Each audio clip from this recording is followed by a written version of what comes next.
نحمده ونصلي على رسوله الكريم أما بعد فأعوذ بالله من الشيطان الرجيم بسم الله الرحمن الرحيم ولقد آتينا داود وسليمان علما وقال الحمد لله الذي فضلنا على كثير من عباده المؤمنين وورث سليمان داود وقال يا أيها الناس علمنا منطق الطير وأوتينا من كل شيء إن هذا لهو الفضل المبين صدق اللہ العظیم۔ اور ہم نے داود اور سلیمان علیہ السلام کو علم دیا، اور ان دونوں نے کہا تمام تعریفیں اس اللہ کے لیے ہے جس نے ہم کو اپنے بہت سے مومن بندوں پر فضیلت دی۔ سلیمان علیہ السلام داود علیہ السلام کے وارث ہوئے۔ انہوں نے کہا اے لوگو، ہم کو پرندوں کی بولیاں سکھلائی گئی اور ہر چیز ہم کو دی گئی، بے شک یہ بہت بڑا فضل ہے۔ حضرت سلیمان علیہ السلام حضرت داود علیہ السلام کے صاحبزادے ہیں۔ یہ بھی حضرت یعقوب علیہ السلام کی اولاد میں سے ہیں۔ ان کی والدہ نے ان کو نصیحت کی تھی کہ اے بیٹے، رات کے اکثر حصے کو نیند کی حالت میں نہ گزارنا۔ سلیمان علیہ السلام کو اللہ تعالیٰ نے حکومت بھی دی تھی اور نبوت بھی دی تھی، سلطنت بھی دی تھی۔ یہ اپنے والد کے وارث تھے، نبوت میں بھی اور حکومت میں بھی۔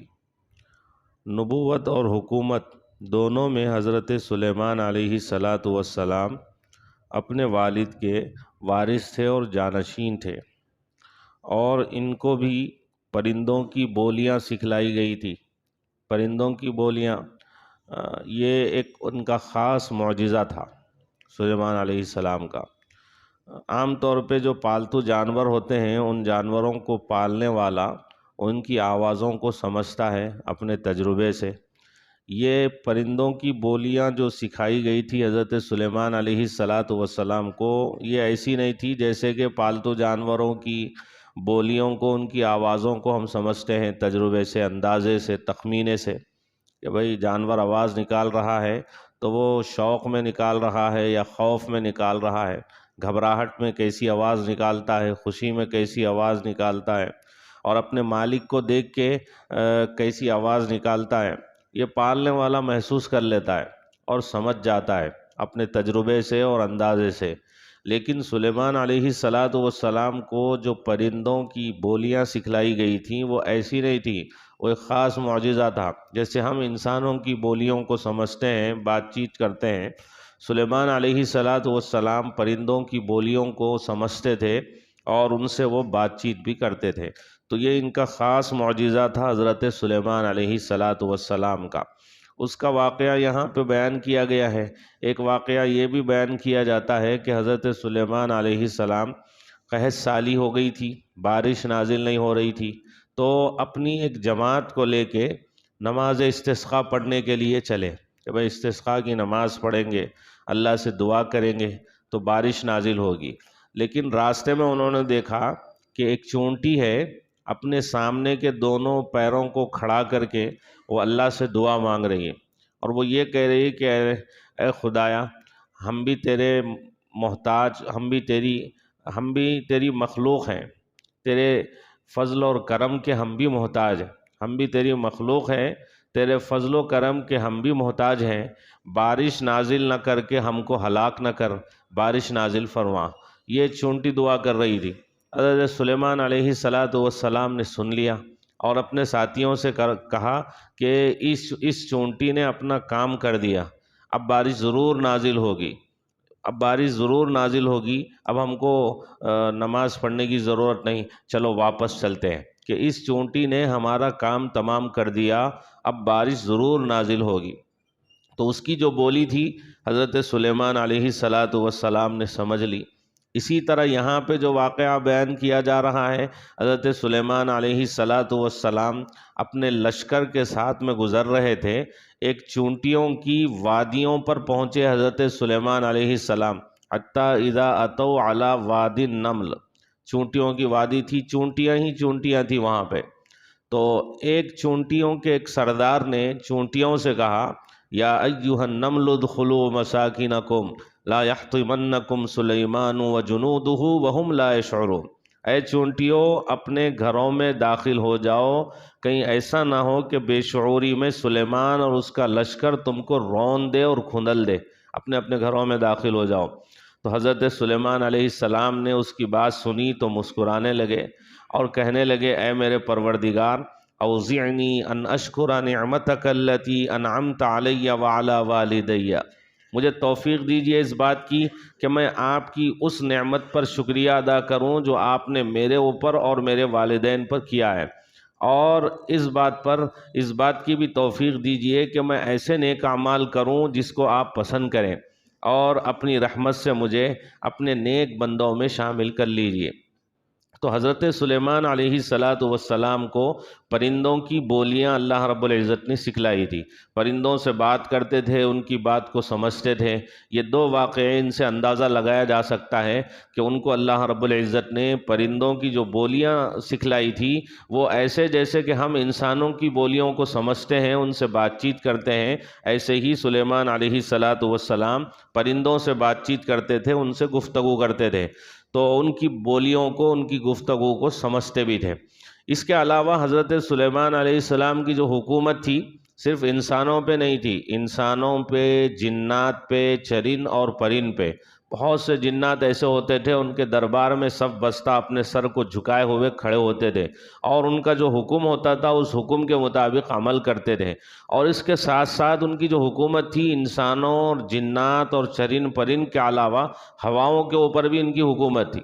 وَلِسُلَيْمَانَ الرِّيحَ غُدُوُّهَا شَهْرٌ وَرَوَاحُهَا شَهْرٌ، اللہ تعالیٰ ارشاد فرماتے ہیں سلیمان علیہ السلام کے لیے ہوا کو ہم نے مسخر کر دیا تھا، اس کی جو صبح کا سفر جو ہوتا تھا وہ 1 مہینے کی مسافت، اور شام کا جو سفر ہوتا تھا وہ 1 مہینے کی مسافت۔ صبح کے اولین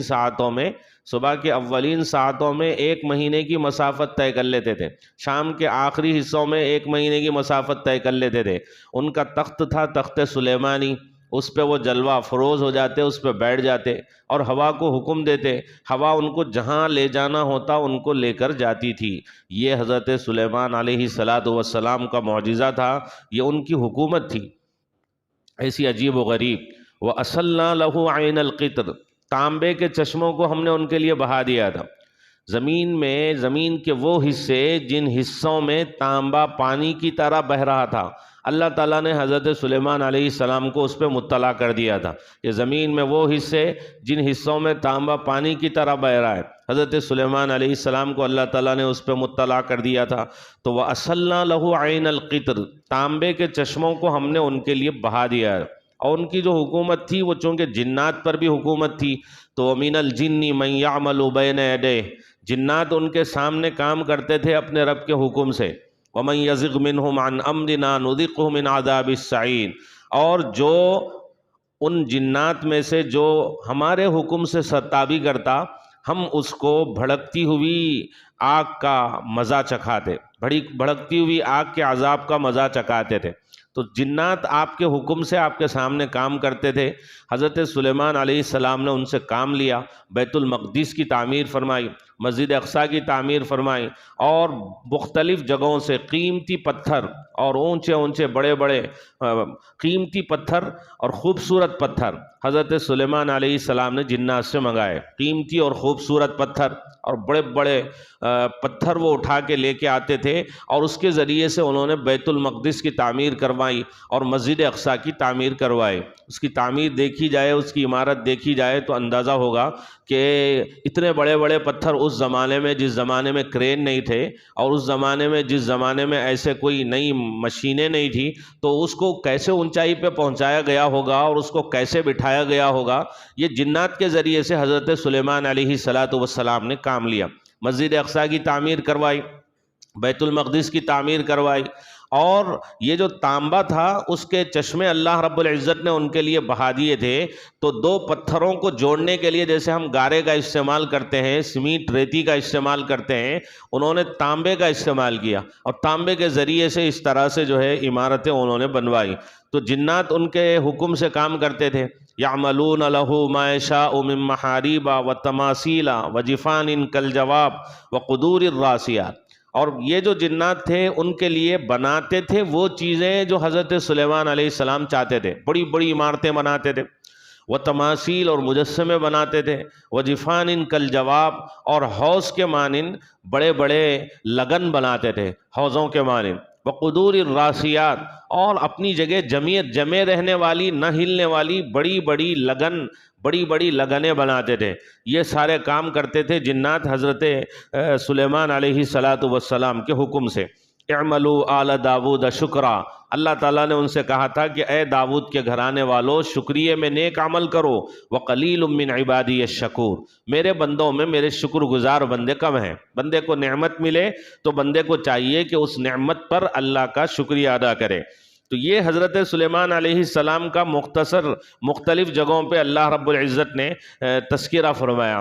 اب ایک دو واقعے ہیں جو یہاں پہ سورہ صاد میں اللہ رب العزت نے سلیمان علیہ السلام کے تعلق سے بیان فرمایا۔ پہلا واقعہ یہ ہے، اذ عرض علیہ بالعشی الصافنات الجیاد، حضرت سلیمان علیہ السلام کی خدمت میں اچھی نسل کے عمدہ گھوڑے لائے گئے، انہی کے اپنے گھوڑے تھے، اچھی نسل کے عمدہ گھوڑے۔ حضرت سلیمان اس کو دیکھنے میں مشغول ہو گئے اور ان کے اوپر ہاتھ پھیرنے لگے اور ان گھوڑوں کو دیکھنے لگے، اور انہوں نے کہا گھوڑوں کو دیکھنے کے بعد میں، انی احببت حب الخیر عن ذکر ربی، یہ جو گھوڑوں کی محبت میں نے اختیار کی ہے وہ اپنے رب کے محبت ہی کی وجہ سے اختیار کی ہے، چونکہ گھوڑے کیوں ہیں؟ یہ جہاد کے واسطے ہیں، اور جہاد کیوں ہیں؟ اللہ کی خوشنودی کے واسطے ہیں۔ تو یہ جو گھوڑوں کی محبت میں نے اختیار کی ہے وہ اپنے رب کی محبت ہی کی وجہ سے اختیار کی ہے، ایک مطلب اس کا یہ بتایا گیا۔ پھر اس کے بعد میں انہوں نے گھوڑوں کو بلایا، پیار سے ان کی گردنوں پہ اور ان کی پنڈلیوں کے اوپر ہاتھ پھیرا، ایک تفسیر اس کی یہ کی گئی۔ دوسری تفسیر یہ کی گئی کہ حضرت سلیمان علیہ السلام کی خدمت میں گھوڑے لائے گئے اور گھوڑوں کے وہ معائنے میں مشغول ہو گئے اور مصروف ہو گئے، اور اتنا مصروف ہو گئے کہ عصر کی نماز فوت ہو گئی۔ جب عصر کی نماز فوت ہو گئی تو بہت افسوس ہوا اور بہت شرمندہ ہوئے کہ گھوڑوں کے معائنے میں ان کی محبت میں اتنا میں مشغول ہو گیا کہ یاد الہی سے تھوڑی دیر کے لیے غافل ہو گیا اور نماز میری فوت ہو گئی۔ تو ان گھوڑوں کو منگایا، گھوڑوں کو بلوایا اور سارے گھوڑے ان کے سامنے لائے گئے، سارے گھوڑوں کو انہوں نے ذبح کر دیا اور سب کی قربانی دے دی اور غریبوں میں اس کا گوشت تقسیم کر دیا۔ لیکن اس پہ ایک سوال یہ ہوتا ہے کہ بھئی ایک نادانستہ غفلت کی وجہ سے اتنے سارے گھوڑوں کی قربانی دے دینا اور سب کو اللہ کے راستے میں وقف کر دینا اور غریبوں کے اوپر صدقہ خیرات کر دینا، یہ فضول خرچی سمجھ میں آ رہی ہے، دکھائی دے رہی ہے۔ حالانکہ یہ بات سمجھنے کی ہے کہ قربانی ہر مذہب میں عبادت سمجھی جاتی ہے۔ قربانی اللہ کی خوشنودی کے لیے جانور ذبح کرنا ہر مذہب میں یہ ایک اہم ترین فریضہ ہے اور ایک عبادت ہے، خاص طور پہ اس وقت جب کہ وہ جانور اللہ سے غفلت کا سبب بن رہے ہوں اور ان کی قربانی دی جائے اور اللہ کی خوشنودی کے لیے، تو پھر یہ اسراف نہیں ہے۔ جانور کو بغیر کسی صحیح مقصد کے ذبح کرنا یہ اسراف ہے، جانور کو ذبح کرنا بغیر کسی صحیح مقصد کے یہ اسراف ہے۔ لیکن اگر کوئی جانور کو ذبح کرتا ہے اللہ کی خوشنودی کے لیے، قربانی کے لیے، اللہ کو راضی کرنے کے لیے، اور وہ بھی اس وقت جب کہ وہ جانور اللہ کی یاد سے غفلت کا سبب بن رہا ہو اور وہ اس کی قربانی دے رہا ہو، تو پھر ایسی صورت میں یہ ایک اہم ترین عبادت ہے۔ تو حضرت سلیمان علیہ السلام نے بھی وہی کیا، ان کے اپنے گھوڑے ہیں، یاد الہی سے غفلت کا سبب بننے کی وجہ سے ان سارے گھوڑوں کو حضرت سلیمان علیہ السلام نے ذبح کیا اور ان کی قربانی دی اور ان کا جو گوشت تھا وہ غریبوں میں تقسیم کر دیا۔ اس کی نظیریں ہم کو حدیثوں میں ملتی ہے۔ نبی رحمت صلی اللہ علیہ وسلم کی خدمت میں ایک صحابی آئے، ان کا نام تھا ابو جہم. انہوں نے نبی رحمت صلی اللہ علیہ وسلم کو ایک چادر دی، شامی چادر تھی وہ، اور منقش چادر تھی، نقش و نگار اس کے اوپر تھے. نبی رحمت صلی اللہ علیہ وسلم نے وہ چادر استعمال کر لی اور نماز میں لگ گئے، مشغول ہو گئے. جب نماز سے آپ فارغ ہوئے، وہ چادر لا کے آپ نے وہ چادر حضرت عائشہ رضی اللہ عنہا کو دے دی، اور آپ نے حضرت عائشہ رضی اللہ عنہا سے کہا کہ بھئی یہ چادر ابو جہم کو دے دو، یہ چادر ابو جہم کو دے دو. قریب تھا کہ اس کے نقش و نگار مجھے فتنے میں ڈال دیتے، یہ چادر ابو جہم کو واپس کر دو، قریب تھا کہ اس کے نقش و نگار مجھے فتنے میں مبتلا کر دیتے. تو یہ نبی رحمت صلی اللہ علیہ وسلم کے پاس میں منقش چادر آئی، اس کے نقش و نگار میں مشغول ہونے کی وجہ سے نماز میں خلل کا اندیشہ تھا، تو نبی رحمت صلی اللہ علیہ وسلم نے اس کو واپس انہی کے حوالے کر دیا. اسی طرح ایک صحابی کا مشہور واقعہ آپ نے سنا ہے، حضرت ابو طلحہ رضی اللہ تعالیٰ، ان کا باغ تھا اور اس میں کثرت سے درخت تھے، اور انتہائی گنجان اور گھنا وہ باغ تھا، بہت زیادہ درخت ہونے کی وجہ سے. یہ نماز میں مشغول تھے اور نماز پڑھ رہے ہیں، ایک پرندہ ان کے باغ میں آ گیا. کسی طرح پرندہ باغ میں آ گیا، لیکن باہر نکلنے کے لیے اس کو راستہ نہیں مل رہا تھا، چونکہ باغ گھنا تھا، کثرت سے اس میں درخت تھے. اب وہ ادھر سے ادھر جا رہا، ادھر سے ادھر پھڑ پڑا رہا ہے، یہ نماز میں مشغول ہے. نماز میں پرندے کی طرف توجہ چلے گئی اور اس کے پھڑ پڑانے کی طرف یہ متوجہ ہو گئے. تو جیسے ہی نماز سے فارغ ہوئے، اپنا پورا باغ انہوں نے اللہ کے راستے میں صدقہ کر دیا. پورا باغ انہوں نے اللہ کے راستے میں صدقہ کر دیا کہ اس باغ کی وجہ سے نماز میں خلل آ گیا. وہ باغ ہی کیا کہ جس میں بندہ مشغول ہو جائے اور اللہ کی یاد سے غافل ہو جائے. ان کے نزدیک جو اہمیت تھی وہ یہ اللہ کی عبادت کی اہمیت تھی، اللہ کی یاد کی اہمیت تھی. بھائی تھوڑی دیر کے لیے نماز میں ذہن اس پرندے کی طرف چلا گیا، باغ کی طرف چلا گیا، تو پورا کا پورا باغ انہوں نے صدقہ کر دیا. اور نبی رحمت صلی اللہ علیہ وسلم کی خدمت میں تشریف لائے اور آپ سے انہوں نے اپنا یہ واقعہ بیان فرمایا، تو نبی رحمت صلی اللہ علیہ وسلم نے خوشی کا اظہار فرمایا. تو اس کی نظیر حدیث میں بھی ملتی ہے. تو کوئی جانور اللہ کی یاد سے غفلت کا سبب بن رہا ہو، اس کو قربانی کے طور پہ ذبح کر دیا جائے، اس کا گوشت غریبوں میں تقسیم کر دیا جائے، تو یہ کوئی برا عمل نہیں ہے. حضرت سلیمان علیہ السلام نے وہی کیا کہ گھوڑوں کے معائنے میں مشغول ہو گئے، جس کی وجہ سے عصر کی نماز فوت ہو گئی، یاد الہی سے تھوڑی دیر کے لیے غفلت ہو گئی، تو انہوں نے پورے گھوڑوں کو قربان کر کے سب کی قربانی دے دی اور گوشت کو غریبوں میں تقسیم کر دیا. یہ ایک واقعہ اس میں سورہ صاد میں بیان کیا گیا. دوسرا جو واقعہ ہے، وَلَقَدْ فَتَنَّا سُلَيْمَانَ وَأَلْقَيْنَا عَلَى كُرْسِيِّهِ جَسَدًا ثُمَّ أَنَابَ. ہم نے سلیمان علیہ السلام کو آزمایا اور ان کی کرسی پر ایک دھڑ ڈالا، ایک جسم، ایک دھڑ ڈالا، پھر وہ اللہ کی طرف متوجہ ہو گئے. قرآن کریم نے بس اسی طرح مختصر انداز میں اس بات کو بیان فرمایا ہے. یہ کیا آزمائش تھی حضرت سلیمان علیہ السلام کی؟ وہ دھڑ کیا تھا جو ان کے کرسی پہ ڈالا گیا تھا، ان کے گود میں ڈالا گیا تھا، جس کی وجہ سے وہ فوری اللہ کی طرف متوجہ ہو گئے؟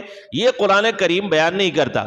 قرآن کریم واقعے کے اہم اور ضروری حصوں کو بیان کرتا ہے. اس لیے مفسرین کا یہ اصول ہے، ابہموا ما ابہمہ اللہ، اللہ تعالیٰ جس کو مبہم رکھے بھائی تم بھی اس کو مبہم رکھ دو. اب اس واقعے کی تفسیر میں عجیب عجیب قصے بیان کیے گئے ہیں، اسرائیلی روایات بیان کی گئی ہیں، ایسی روایات کہ ان کو روایات کہنا بھی روایات کی توہین ہے. ایسی عجیب عجیب باتیں بہت سے مفسرین نے لکھی ہے. وہ سب باتوں کو سائڈ میں رکھ کے جو اصل بات ہے، جو ضروری بات ہے، جو واقعہ ہے جس سے بات سمجھ میں آئے، وہ میں آپ کے سامنے بیان کرتا ہوں. حضرت سلیمان علیہ السلام نے ایک موقع پر ایک لشکر کو کسی مہم پہ بھیجا، جہاد کے لیے، جنگ کے لیے. وہ لشکر گیا اور جا کے ناکام لوٹ کے آیا. حضرت سلیمان علیہ السلام کو غصہ آیا اور وہ سخت ناراض ہوئے، اور اس موقع پہ انہوں نے کہا کہ میں آج کی رات میں اپنی بیویوں سے فریضہ زوجیت، ازدواجی فریضہ ادا کروں گا بیویوں کے ساتھ میں، جس سے ہر ایک کو حمل ٹھہرے گا اور ہر ایک سے ایک بچہ ہوگا، وہ اللہ کے راستے کا مجاہد ہوگا. یہ بات انہوں نے کہی. آج کی رات میں اپنی ہر بیوی سے ازدواجی فریضہ ادا کروں گا اس کے ساتھ میں، اور اس سے ہر بیوی کو حمل ٹھہرے گا اور ہر ایک سے بچہ ہوگا، وہ بچہ مجاہد ہوگا. یہ بات انہوں نے کہہ دی. فرشتے نے یا کسی وزیر نے ان کو یاد دلایا کہ بھئی انشاءاللہ زور سے کہا انشاءاللہ، تاکہ یہ بھی انشاءاللہ کہہ لیں، لیکن اس جملے کی طرف انہوں نے توجہ نہیں دی، انشاءاللہ کہنے کی طرف توجہ نہیں دی۔ اس کے بعد میں کسی بھی بیوی کو حمل نہیں ٹھہرا، کسی بیوی کو حمل نہیں ٹھہرا، ایک بیوی کو حمل ٹھہرا، اس بیوی سے جو بچہ ہوا وہ بھی مردہ، نہ تمام بچہ پیدا ہوا، جس کا ایک بازو نہیں تھا۔ آپ دربار میں بیٹھے ہوئے تھے اپنے تخت پہ، کسی خادم نے وہ بچہ لا کے آپ کے گود میں ڈالا، وَأَلْقَيْنَا عَلَىٰ كُرْسِيِّهِ جَسَدًا، ہم نے سلیمان علیہ السلام کے کرسی پر ایک دھر ڈالا، ناتمام ناقص الخلقت بچہ ڈالا۔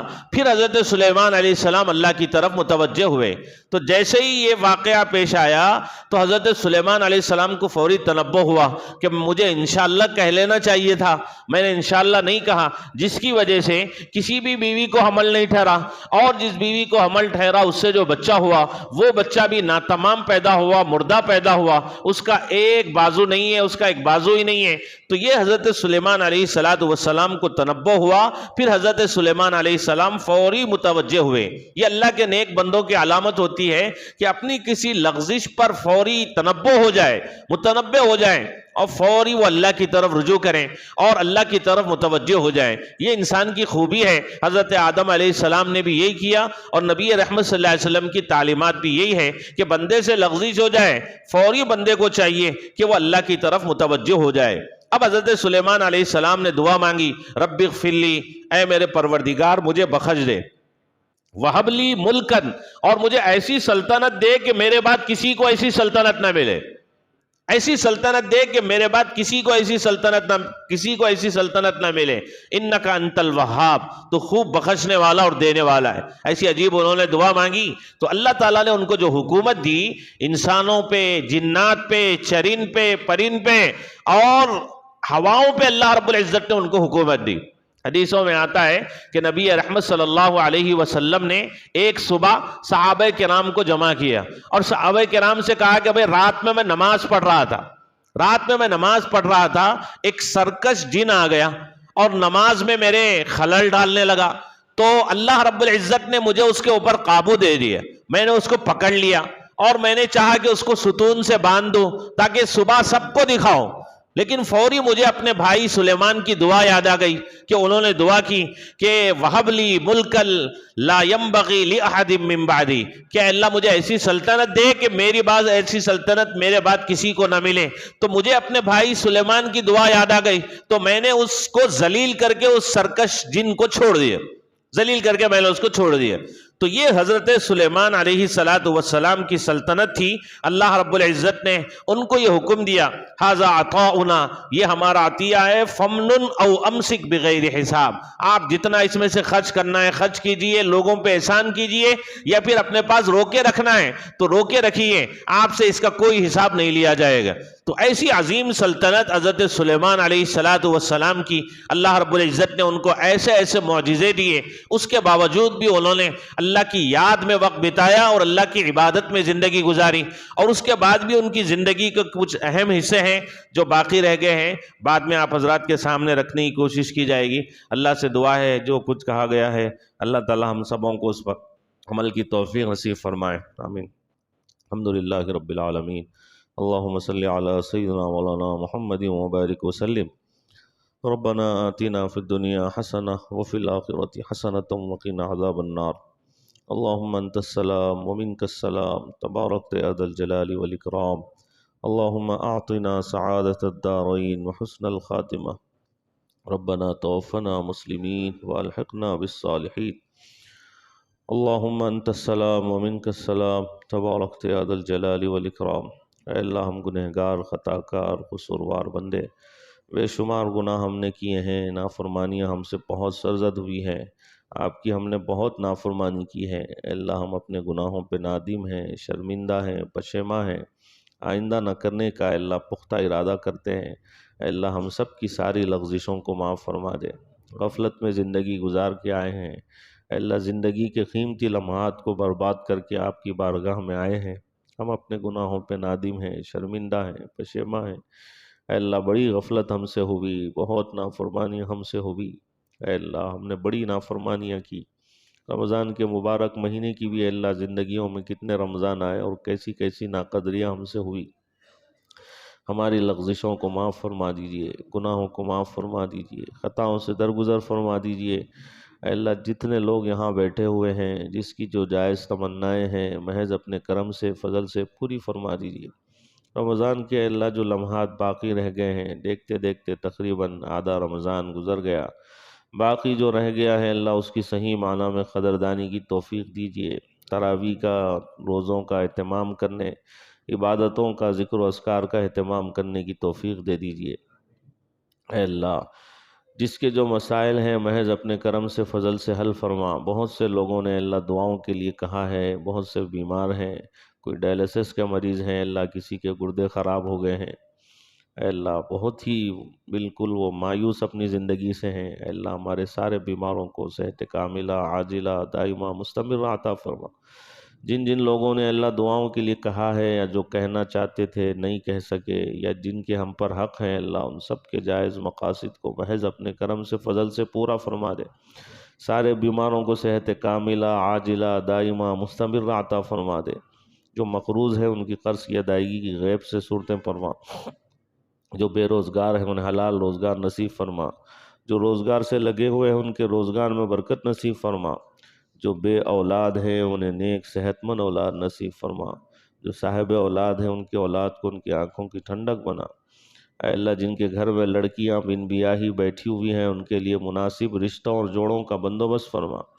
اے اللہ جن کے ماں باپ باحیات ہیں ان کی زندگیوں میں برکت نصیب فرما، اولاد کو ان کی قدردانی کی توفیق نصیب فرما۔ اے اللہ جن کے ماں باپ دنیا سے جا چکے ان کی مغفرت فرما۔ اے اللہ جن کے ماں باپ دنیا سے جا چکے ان کی مغفرت فرما، ان کے گناہوں کو معاف فرما، ان کی قبر کو نور سے منور فرما، ان کی سیئات کو حسنات سے مبدل فرما۔ ہمارے سارے مرحومین کی مغفرت فرما دے، سارے مرحومین کی مغفرت فرما دے، سب کی بخششوں کے فیصلے فرما دے، مغفرتوں کے فیصلے فرما دے، سب کے گناہوں کو معاف فرما دے۔ جن کے ماں باپ زندہ ہیں ان کی زندگیوں میں برکت نصیب فرما، ان کے سایہ کو تادیر صحت عافیت کے ساتھ ان کی اولادوں پہ قائم رکھ۔ اے اللہ اولادوں کو ماں باپ کی صحیح معنی میں قدردانی کی توفیق نصیب فرما۔ اے اللہ جو عاصب اور سحر زدہ ہیں اللہ ان کے سحر کو توڑ دے، ان کے جادو کو ختم کر دے۔ اے اللہ کتنے لوگ ایسے ہیں جو پریشان ہیں سحر اور عاصب کے چکر میں، اے اللہ سب کو عافیت دے دے، سب کو صحت دے دے، تندرستی دے دے۔ اے اللہ ہم سب کو رمضان کی صحیح معنی میں قدردانی کرنے کی توفیق دے دے۔ اے اللہ ہم سب کو اپنا محبوب بندہ بنا کر اپنے پاس بلائیے۔ اے اللہ ہم سے راضی ہو جائیے، اس کے بعد ہم کو موت دیجیے۔ حادثاتی موت سے، اچانک موت سے اللہ ہماری حفاظت فرما۔ ہم سے راضی ہو کر اے اللہ ہم کو موت دیجیے، ہم کو اپنے پاس بلائیے۔ اے اللہ غفلت کو اے اللہ ہماری توڑ دیجیے، موت سے پہلے موت کی تیاری کی توفیق دے دیجیے۔ اے اللہ ہمیشہ اپنی خبر کو سامنے رکھنے اور اس کے لیے تیاری کرنے کی توفیق دے دیجیے۔ خبر کی وحشت ناکیوں اور تاریکیوں کا یہاں پہ رہتے ہوئے کچھ سامان تیار کر لینے کی اللہ ہم سب کو توفیق دے دیجیے۔ سب کو خبر کے عذاب سے اللہ سب کی حفاظت فرمائیے، جہنم کے عذاب سے ہم سب کی حفاظت فرمائیے۔ اے اللہ نبی صلی اللہ علیہ وسلم نے جتنی خیر کی دعائیں مانگی ہیں اس میں ہمارا بھی حصہ تھا۔